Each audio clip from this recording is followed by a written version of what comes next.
Number 8. The trophy collector. Maybe you were the kid who always chased gold stars, perfect report cards, and pats on the back. At first, it felt like a good thing. You were the smart one, the responsible one, the one adults bragged about. But here's what nobody told you. Every "I'm proud of you" got wired into your brain as conditional love. You weren't being loved for who you were. You were being loved for what you accomplished. Now, as an adult, that inner child is still driving. You overwork yourself, feel guilty for resting, and panic at the thought of failure. Dr. Carol Dweck's research on mindset shows that kids constantly praised for being smart become more anxious about failure and often avoid new challenges just to protect their image. You weren't building confidence, you were building fear, and that fear is why you might be stuck in perfectionism, burnout, or never feeling like you're enough. Number 7. The Peacekeeper Prodigy. If you were the family peacekeeper, this one will hit hard. You grew up reading the room like a survival skill, making jokes to calm your parents down, distracting your siblings, or staying happy to keep the mood light. You weren't a kid, you were a tiny diplomat. This is called parentification, when a child takes on adult emotional roles. On the surface, you became mature for your age, but inside your nervous system was being wired to see everyone's happiness as your responsibility. A 2007 study by Hooper shows that kids raised like this are twice as likely to develop depression as adults. No wonder you feel exhausted today. You're still managing everyone else's emotions before your own, even though you never signed up for that job. Number 6.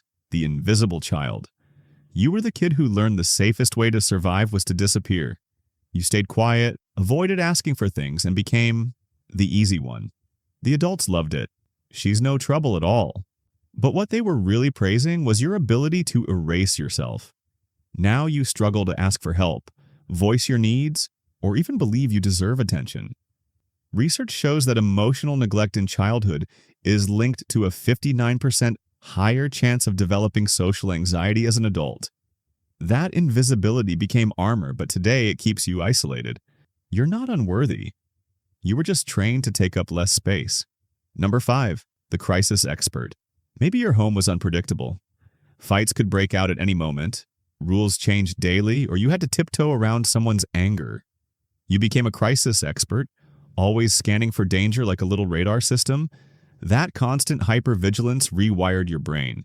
Harvard research shows that toxic stress in childhood can physically alter the amygdala, the part of your brain that controls fear, making adults more reactive to perceived threats. That's why peace feels uncomfortable now, because your brain thinks calm means something bad is coming. You overanalyze texts, brace yourself for fights that never happen, and feel safer in chaos because it's familiar. Number 4. The chameleon. You were a master of masks. Around your family, you were one version of yourself. At school, another. At a friend's house, a completely different kid. You learned to shapeshift so no one would criticize or reject you. This survival tactic became masking, hiding your authentic self to stay safe. A 2021 study found that masking behaviors double the risk of burnout in adulthood.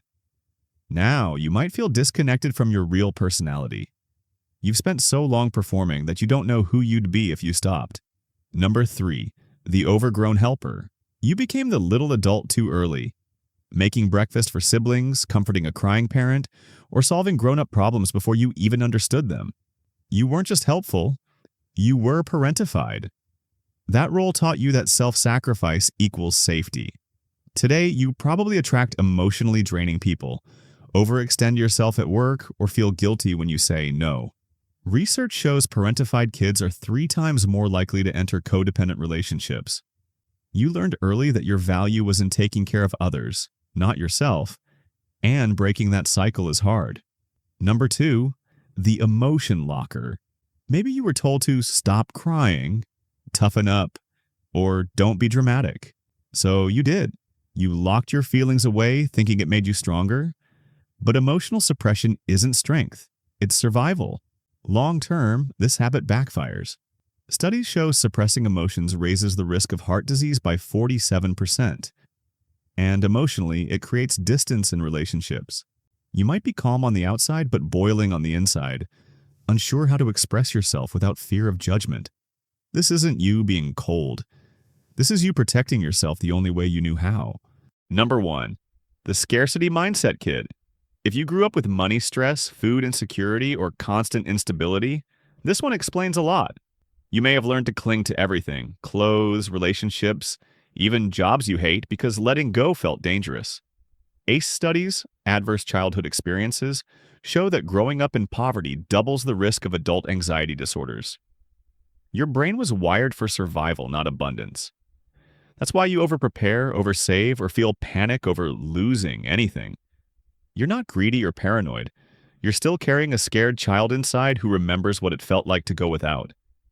Every one of these behaviors started as a survival strategy. You weren't broken, you were adaptive. But if those old strategies are running your life now, it's time to rewire. Healing doesn't mean blaming your parents. It means breaking cycles and choosing new patterns. Which of these childhood behaviors still shows up in your adult life? Comment below and share this with someone who needs to hear that their past doesn't define their future.